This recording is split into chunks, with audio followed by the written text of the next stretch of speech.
Contaminación del suelo.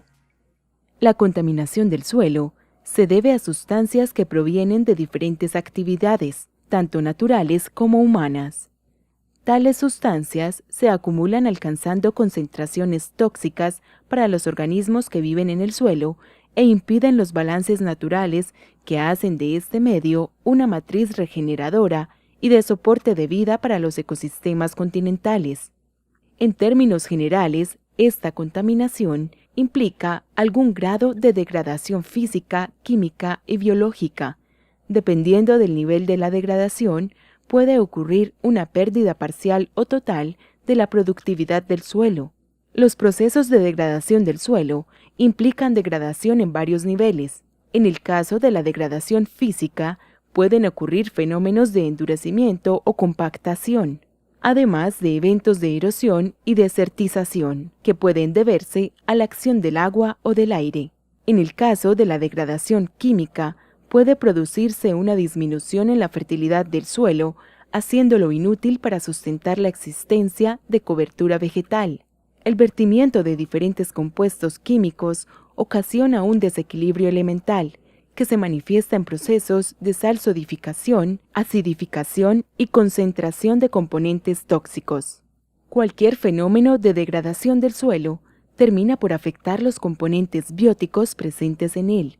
Se observa entonces una reducción de la microfauna y la macrofauna, viéndose afectadas las comunidades de bacterias, algas, hongos y macroinvertebrados. Como consecuencia directa de esta reducción, el suelo sufre una pérdida de materia orgánica.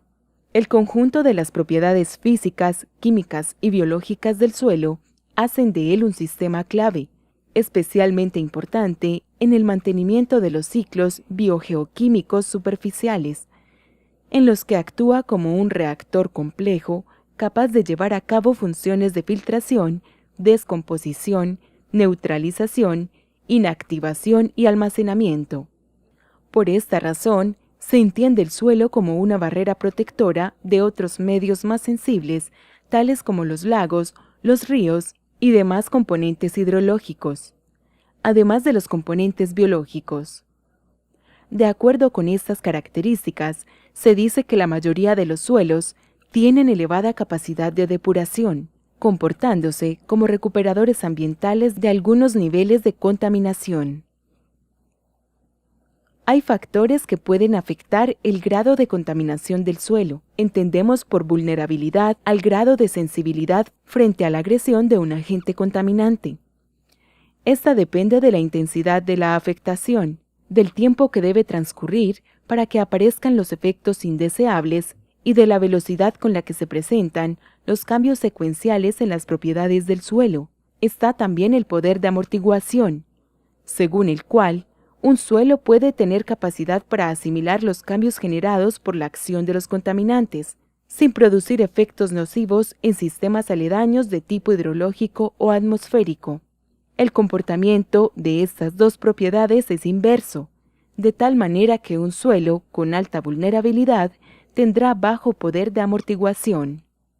Entendemos por biodisponibilidad la asimilación del contaminante por parte de los organismos.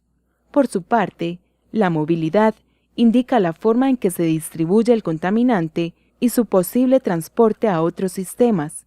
La persistencia hace referencia al periodo de actividad de la sustancia contaminante en el suelo y sirve como medida de su peligrosidad, y la carga crítica representa la cantidad máxima de un determinado componente que puede ser aportado a un suelo sin que se produzcan efectos nocivos. De acuerdo con lo anterior, un suelo contaminado es aquel que ha superado su capacidad de amortiguación para una o varias sustancias y, como consecuencia, deja de actuar como sistema protector y se convierte en causa de problemas para el agua, la atmósfera y los organismos. Al mismo tiempo, se modifican sus equilibrios biogeoquímicos y aparecen cantidades anómalas de determinados componentes que originan modificaciones importantes en sus propiedades físicas, químicas y biológicas.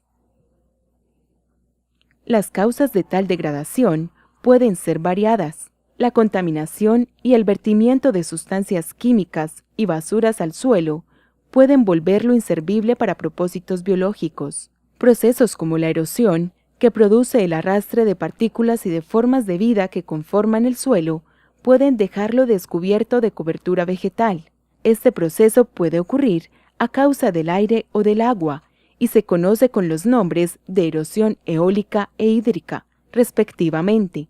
Un suelo en buen estado requiere la presencia de pequeños poros o cavernas que permitan su aireación y con ella la vida de la microflora y la microfauna. Fenómenos como la compactación deterioran drásticamente esta condición con el paso continuado de animales, vehículos e incluso personas. Sumado a todo esto, la expansión de la frontera urbana es la causa de grandes pérdidas de suelo, por lo que en algunos lugares se ha comenzado a optar por la construcción en altura. Los variados usos del suelo, para ganadería, extracción de madera y muchos procesos industriales, contribuyen a su degradación, lo cual impide su uso posterior para propósitos iguales o diferentes. Los factores socioeconómicos generan fuertes presiones que terminan disminuyendo la extensión de suelos disponibles para el mantenimiento de la salud ecológica del planeta. Las condiciones intrínsecas del paisaje pueden estar relacionadas con la forma en que el suelo puede responder a los diferentes tipos de afectaciones.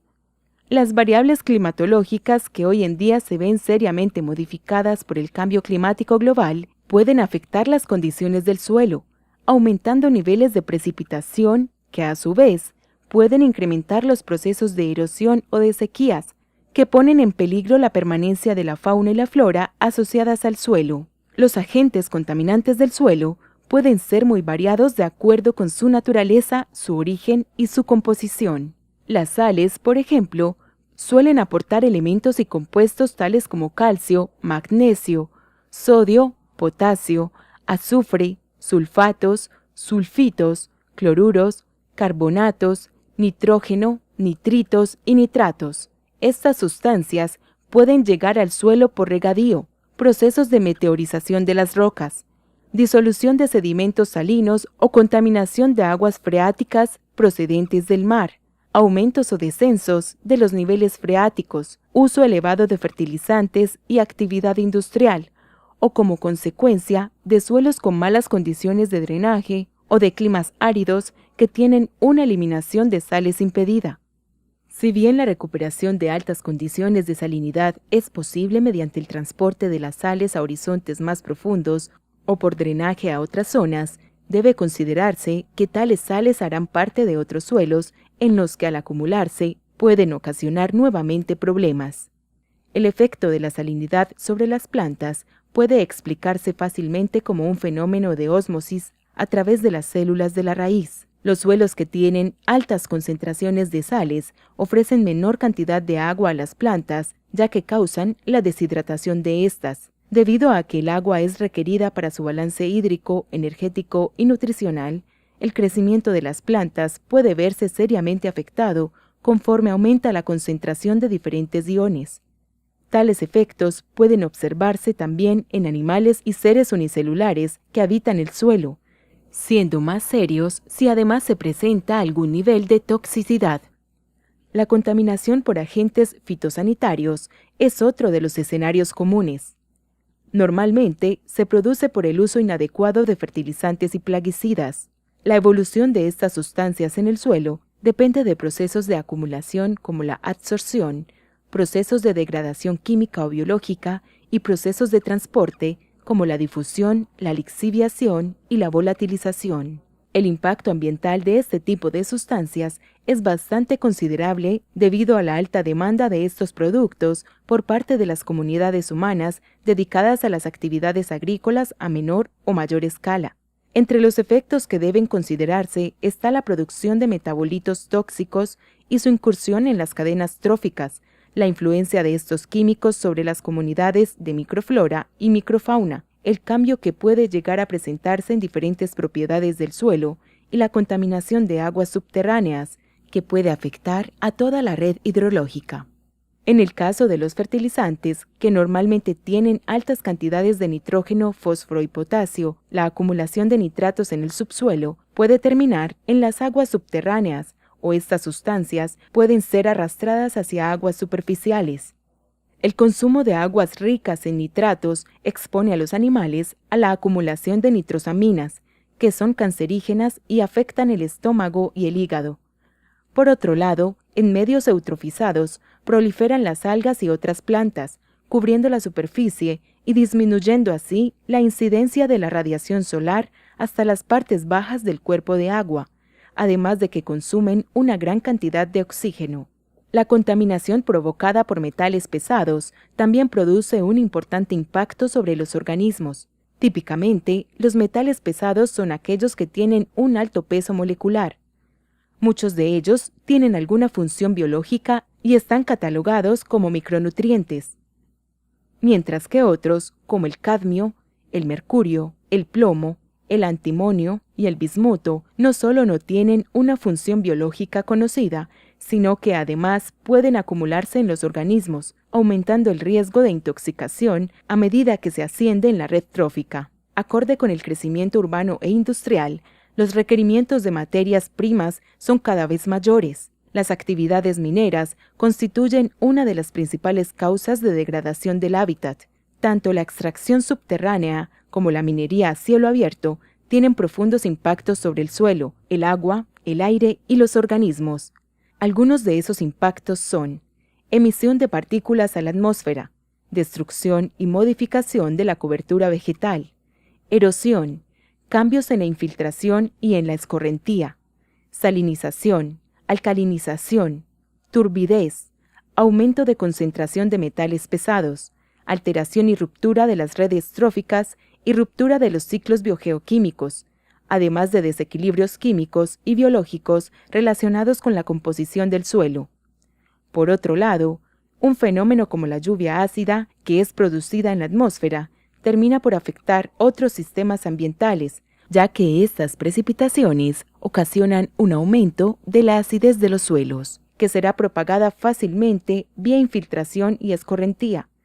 En los suelos acidificados se observa reducción de nutrientes, incremento en la movilidad de metales pesados y variación en la composición y la estructura de la microflora y la microfauna. Si bien el suelo es un sistema abierto que evoluciona transformándose hasta alcanzar un equilibrio y ejerciendo así un comportamiento autodepurador a través de procesos como la neutralización, la degradación biótica y abiótica, la adsorción, la complejación y la insolubilización, es importante considerar que una afectación profunda en la composición microbiológica y en las propiedades y cantidades de arcilla y materia orgánica pueden convertirlo en un agente causante de contaminación a sistemas acuáticos y atmosféricos, lo cual puede visualizarse como una bomba química de tiempo de acuerdo con la cantidad y capacidad que tenga el suelo para almacenar sustancias peligrosas. Según esto, un suelo con alta capacidad de almacenamiento y alta entrada de productos químicos